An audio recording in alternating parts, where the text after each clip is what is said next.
اگر آپ نے بھی ارطغرل غازی سیریل کے بارے میں سنا ہے تو اس ویڈیو کو ضرور لائک کیجیے۔ دوستو، آج کل پوری دنیا میں ترکی کا ایک سیریل بڑی تیزی کے ساتھ مقبول ہو رہا ہے، جسے کہ رجب طیب اردغان نے تیار کروایا ہے، اور یہ سیریل ارطغرل غازی کا ہے، جو کہ ایک سچی کہانی پر بنایا گیا ہے۔ تو کون تھا ارطغرل غازی، اور سعودی عرب، امریکہ، اسرائیل اس سیریل سے کیوں ڈر رہے ہیں، اور اس پر انہوں نے کیوں بیان لگایا ہے، اس ویڈیو میں ہم آپ کو بتائیں گے، اسے آخر تک ضرور دیکھیے۔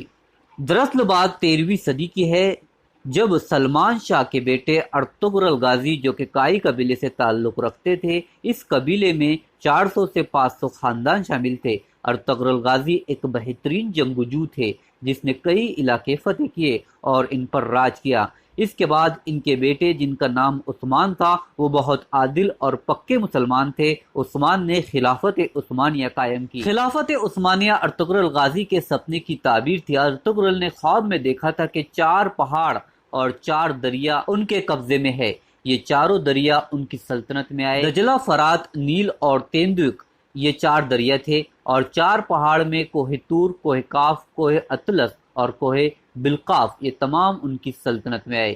625 سال انہوں نے حکومت کی۔ اس کے بعد پہلی جنگ عظیم آئی۔ ارطغرل کے چھوٹے بیٹے عثمان نے ارطغرل غازی کے انتقال کے بعد ان کی جگہ لی، جو کہ اپنے باپ کی طرح ہی پکے مسلمان تھے اور عادل بھی۔ عثمان نے خلافت کو زندہ کرنے کا فیصلہ کیا اور خلافت عثمانیہ کی بنیاد رکھی۔ خلافت عثمانیہ کے بعد ان میں عیاشی آ گئی اور خرابی کی شروعات ہو گئی۔ اس وقت خانہ کعبہ اور مدینہ منورہ کا کنٹرول بھی انہی کے پاس تھا، اور تقریباً 40 ممالک پر خلافت عثمانیہ کا کنٹرول تھا، لیکن اس کے بعد یہ کمزور پڑ گئے۔ اس وقت ان کا سلطان وحید الدین تھا، جسے جلا وطن ہونا پڑا تھا۔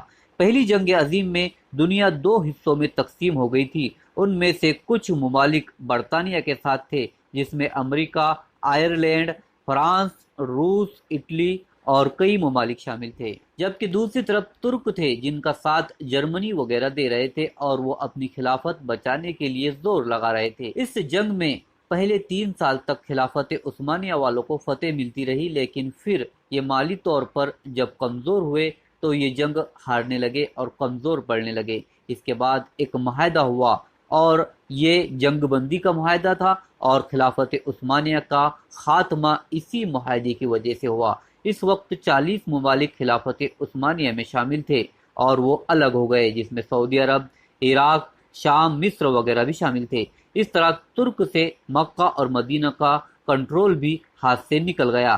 مگر جب مکہ مدینہ میں کوئی بھی تبدیلی رونما ہوتی ہے تو ترک ایک ایک پتھر کو اپنے ہاں لے جاتے ہیں اور استنبول میں لے جا کر رکھتے ہیں، تاکہ ترکی کے لوگ اور ان کی قوم یہ یاد رکھے کہ ترکوں کے پاس یہ ذمہ داری ہوا کرتی تھی، اور وہ یہ چاہتے ہیں کہ یہ میزبانی انہیں پھر سے ملے۔ اب ہم بات کرتے ہیں معاہدے کی، جو کہ جنگ بندی کا معاہدہ تھا، اور یہ لوزین میں ہوا تھا، جو کہ سوئٹزر لینڈ کا ایک علاقہ ہے۔ اس معاہدے میں یہ طے پایا کہ خلافت عثمانیہ ختم کر دی جائے گی، جانشین کو ہٹا دیا جائے گا، تمام اثاثے ضبط کر لیے جائیں گے۔ ترک کے پاس بہت زیادہ اثاثے تھے، جو کہ 3 بر اعظم کی حکومت ان کے پاس ہوا کرتی تھی، اسی لیے بہت زیادہ پیسہ ان کے پاس تھا۔ اور یہ کہا گیا کہ ترکی میں اسلامی قوانین نہیں ہوں گے، یہاں تک کہ شروعات میں یہ بھی کہا گیا کہ وہاں عربی میں اذان نہیں دی جائے گی، اور یہ طے پایا کہ آپ خلافت اور شریعت کی بات نہیں کریں گے۔ ترکی پر اور کئی خوفناک پابندیاں بھی لگا دی گئی، جیسے وہ اپنے ملک میں معدنیات نہیں نکال سکتے، یعنی کہ تیل، گیس وغیرہ کچھ بھی نہیں، اور وہ ڈرل بھی نہیں کر سکتے۔ یہ ایک بڑا اور بہت بڑا مسئلہ تھا۔ فاسفورس کا ان کے پاس بہت بڑا ذخیرہ تھا، جو کہ استنبول یعنی قسطنطنیہ میں ہے۔ یہاں سے کئی جہاز گزرتے ہیں، جو کہ دنیا کی تجارت کی ریڑھ کی ہڈی ہے۔ اس سے بھی کہا گیا ہے کہ ترک ان سے کرایہ اور ٹیکس وصول نہیں کر سکتے۔ یہ معاہدہ عالمی سطح کا تھا، اور اس کی مدت 100 سال کی تھی۔ یہ معاہدہ جولائی 1923 میں ہوا تھا، تو 2023 میں ترکی اس معاہدے سے آزاد ہو جائے گا۔ تو آزاد ترکی بہت کچھ حاصل کرنا چاہتا ہے، جس سے دنیا خوف زدہ ہے۔ ارطغرل غازی کی سیریل بھی اسی مقصد سے بنائی گئی ہے کہ ترک پرانا وقار حاصل کرنا چاہتے ہیں، اور وہ اپنے پرانے کردار کو یاد کرے اور اپنے وقار کو یاد کرے۔ اسی لیے رجب طیب اردغان نے پھر سے ترک کو اور مسلمانوں کو یہ یاد دلانے کے لیے یہ سیریل بنایا ہے۔ امریکہ اور یورپ اور تمام اسلامی ممالک جہاں بادشاہت ہے، وہ کبھی نہیں چاہیں گے کہ لوگ یہ ڈرامہ دیکھیں اور کرداروں کے بارے میں جانیں اور خواہش پالے کہ مسلمان اکٹھے ہو۔ جب خلافت عثمانیہ ختم ہو رہی تھی تو پوری دنیا میں کسی مسلم ملک نے آواز نہیں اٹھائی تھی، کیونکہ ان کو اپنے علاقوں میں بادشاہت مل رہی تھی، لیکن صرف ایک جگہ سے آواز اٹھائی گئی اور وہ ہے ہندوستان۔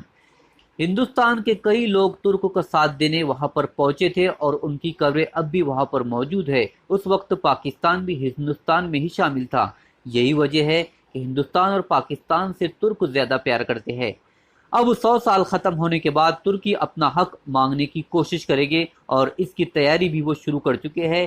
اس سے امریکہ، اسرائیل اور سعودی عرب بھی خوفزدہ ہے۔ اسی بیچ اب عالمی وبا بھی آ چکی ہے، جس سے دنیا میں بہت سی تبدیلیاں رونما ہو سکتی ہے۔ تو دوستو، خلافت عثمانیہ اور ارطغرل غازی کے بارے میں آپ کا کیا ماننا ہے؟ اپنی رائے ہمیں کمنٹس میں ضرور دیں اور اس ویڈیو کو لائک اور شیئر ضرور کریں اپنے دوستوں کے ساتھ، فیس بک اور واٹس ایپ پر۔